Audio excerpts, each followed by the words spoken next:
நாயன்மார்களை பற்றிய பதிவுகளை தொடர்ந்து நம்ம சிந்திச்சுட்டு இருக்கோம். அந்த வகையில இன்னைக்கு நம்ம பார்க்கக்கூடிய பதிவு அப்படிங்கிறது 6வது நாயன்மாராக இருக்கக்கூடிய அமர்நீதி நாயனாரினுடைய வாழ்க்கை வரலாறை தான் கதை வடிவில் இன்னைக்கு இந்த பதிவில் நம்ம பார்க்கவிருக்கிறோம். இந்த அமர்நீதி நாயனார் அப்படின்னு சொல்லக்கூடியவர் சோழ நாட்டை சார்ந்தவர். பழையாறை அப்படின்னு சொல்லக்கூடிய அந்த ஊர்ல அவதாரம் எடுத்தவர். வணிகர் குலத்தை சார்ந்தவர். செல்வந்தராக இருந்த போதிலும் கூட அடியார்களுக்கு தொண்டு செய்யக்கூடிய அந்த பக்தியையும் இறை பக்தியையும் தன்னகத்தே கொண்டவர். சிவன் மீது அளவிலாத காதல் கொண்ட இவருக்கு திருநல்லூரில் இருக்கக்கூடிய சிவபெருமான் மீது தீராத காதல். இந்த அன்பின் காரணமாக பழையாறை விட்டு திருநல்லூருக்கே இடம்பெயர்ந்து தன்னுடைய குடும்பத்தோடு இடம்பெயர்ந்து அடியார்களுக்கு தொண்டு செய்து சிவ தொண்டு செய்து அடியாராகவே வாழ்ந்து அன்னம்பாளித்தல், அடியார்களுக்கு உணவு, உடை, இருப்பிடம் இது மாதிரியான அடிப்படை தேவைகளை பூர்த்தி செய்து சிவதொண்டும் சிவனடியார்கள் மீது கொண்ட பற்றின் காரணமாக அடியார்களுக்கு தொண்டும் செய்து வாழ்ந்து வந்தவர். அவர் செய்யக்கூடிய தர்மங்கள் எந்த வகையினதாக இருந்தது அப்படின்னா, அடியார்களுக்கு அன்னம்பாளித்தல் அப்படின்னு சொல்லக்கூடிய அன்னதானத்தை கொடுத்துக்கிட்டு வந்தாரு. அதே போல இவர் ஒரு வணிகர் குலத்தை சார்ந்தவர் அப்படிங்கிறதுனால உலகமெல்லாம் சென்று வணிகம் செய்தாரு. அதுல இருந்து வரக்கூடிய அந்த பணத்தை வச்சு அடியார்களுக்கு நிறைய தொண்டு செய்திருக்காரு. என்ன மாதிரியான தான தர்மங்கள் அப்படின்னு நம்ம பார்த்தோம்னா, அன்னதானம் செய்யறது, வரக்கூடிய அடியார்களுக்கு கௌபீனம் அப்படின்னு சொல்லக்கூடிய அந்த கோவணத்தை தானமாக கொடுக்கறது, திருநீற்று பைய கொடுக்கறது, கந்தலாடையை கொடுக்கறது, இது மாதிரி நிறைய தான தர்மங்களை இவருடைய வாழ்க்கையில செய்துட்டு வந்தவர். ஒரு மடத்தையும் அந்த திருநல்லூர்ல நிறுவி குடும்பத்தோடு சேவை செய்து தொண்டு செய்து வாழ்ந்து வந்தவர். இப்படி ஒரு சூழ்நிலையில ஒரு நாள் ஒரு அடியார் வர சிவரூபத்தையே கண்ணில் பார்த்த மாதிரி அமர்நீதி நாயனாருக்கு அவ்வளவு ஒரு மகிழ்ச்சி, கண்ணீர் பெருக்கெடுக்குது அவரை பார்க்கும் பொழுதே. அப்படி ஒரு தேஜஸை அந்த அடியாரனுடைய முகத்துல இவர் பாக்குறாரு. சிவனையே பார்த்த மாதிரி சந்தோஷத்துல உருகி அவரை வரவேற்று அவருக்கு என்ன வேணும் அப்படிங்கிறத கேட்கிறாரு. வந்த அடியாரும் அவர்கிட்ட பேச ஆரம்பிக்கிறார். அப்பா, நான் தொலைவுல இருந்து வரேன். நான் வரக்கூடிய வழியில உன்னுடைய மடம் தான் என் கண்ணுக்கு தென்பட்டது. அதனாலதான் இங்க வந்து பார்த்துட்டு போலாம் அப்படின்னு வந்தேன் அப்படின்னு சொல்லும் பொழுது, வாருங்கள் வாருங்கள்னு வரவேற்று அவர்கிட்ட என்ன சொல்றாருன்னா, உங்களுக்கு என்ன தேவைன்னு சொல்லுங்க, நீங்க கண்டிப்பா தங்கி இங்க இருந்து சாப்பிட்டுட்டு தான் போகணும் அப்படிங்கிறத சொல்றாரு. நான் இங்க சாப்பிட முடியுமான்னு தெரியலையே அப்படின்னு வந்த அடியார் சொல்லும் பொழுது, ஐயா, இங்க வந்து அந்தணர்களுக்கு சிவனடியார்களுக்குன்னு இருக்கக்கூடிய நியதியின்படி தான் நான் அன்னதானம் அப்படிங்கிறத இங்கே செய்துட்டு இருக்கேன், கண்டிப்பாக நீங்கள் சாப்பிடலாம் அப்படின்றத சொன்னதுக்கு பிறகு வந்த அடியாரும் சம்மதிக்கிறாரு. சரி, சாப்பிடலாம், ஆனால் சுத்தபத்தமாக இருக்கணுமே, நான் போய் இங்கே இருக்கக்கூடிய அந்த புனிதமான காவிரி நீரில் நீராடிட்டு வந்து பிறகு சாப்பிட்றேன் அப்படின்னு சொல்கிறாரு. அமர்நீதி நாயனாருக்கு ஒரே மகிழ்ச்சி. சரிங்க, நீங்க குளிச்சுட்டு வந்து சாப்பிடுங்க அப்படின்னு சொல்றாரு. குளிக்க போகும் பொழுது வந்த அடியார் என்ன பண்றாரு அப்படின்னா, ஒரு கம்போட வந்திருக்காரு.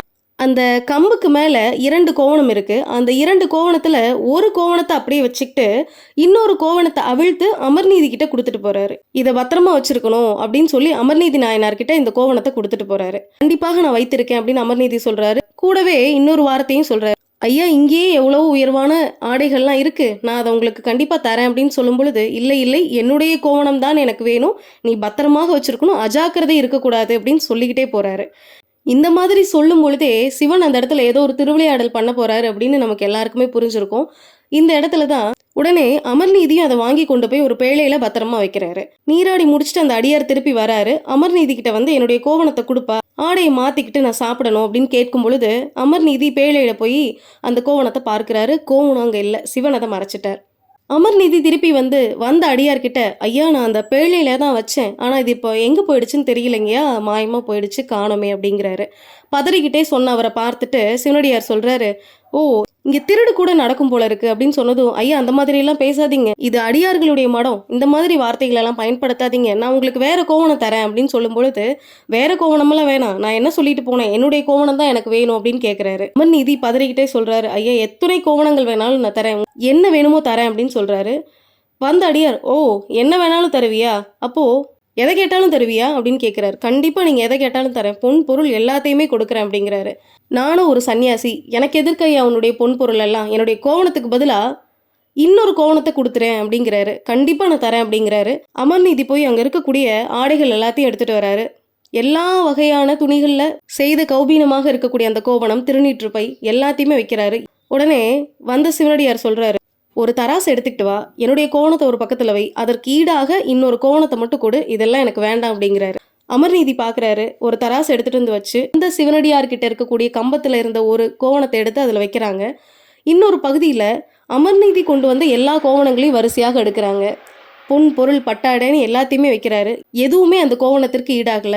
அமர்நீதி பார்க்குறாரு, ஐயா என்கிட்ட இருந்த எல்லா ஆடைகளையும் வச்சுட்டேன், எல்லா பொன் பொருளையும் வச்சுட்டேன், இதற்கு மேலே எனக்கு என்ன பண்ணுறதுனே தெரியலன்றாரு. நீங்கள் ஒரு விஷயத்துக்கு எனக்கு அனுமதிக்கணும் அப்படின்னு கேட்குறாரு. சொல்லு என்ன விஷயம்னு வந்து அடியார் கேட்குறாரு. அதற்கு அமர்நீதி நாயனார் சொல்கிறாரு, ஐயா என்கிட்ட இருக்கிற எல்லா பொன் பொருளையும் இழந்துட்டேன், எல்லாத்தையுமே வச்சுட்டேன், இதற்கு மேலே இருக்கக்கூடியது என்னுடைய குடும்பம் மட்டும்தான், என்னுடைய மனைவி மகனையும் நான் அதில் வைக்கிறேன் அப்படின்னு சொல்லி மனைவி மகனையும் வைக்கிறாரு. அப்பவும் அதுக்கு ஈடாகலை.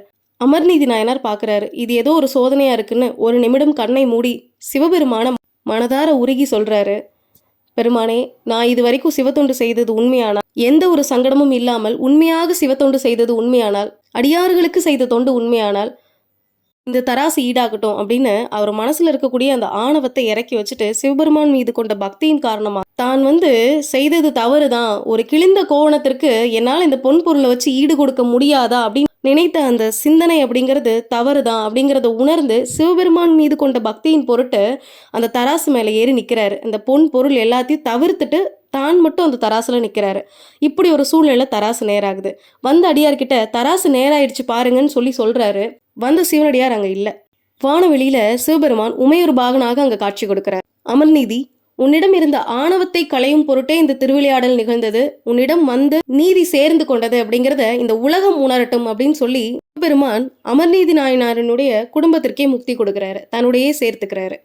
நாயன்மார்களுடைய பதிவுகளை தொடர்ந்து நம்ம சிந்திச்சுட்டு இருக்கோம். அந்த வகையில இன்னைக்கு நம்ம பார்த்த பதிவு அப்படிங்கிறது அமர்நீதி நாயனாரினுடைய பதிவு. உங்களுடைய சப்போர்ட் எங்களுக்கு தேவை அப்படிங்கிறதுனால இந்த சேனலை சப்ஸ்கிரைப் பண்ணிக்கோங்க. ஆன்மீகமும் தர்ம சிந்தனையுமே ஒருடைய வாழ்க்கை பாதையை கட்டாயமாக மாற்றும். நன்றி.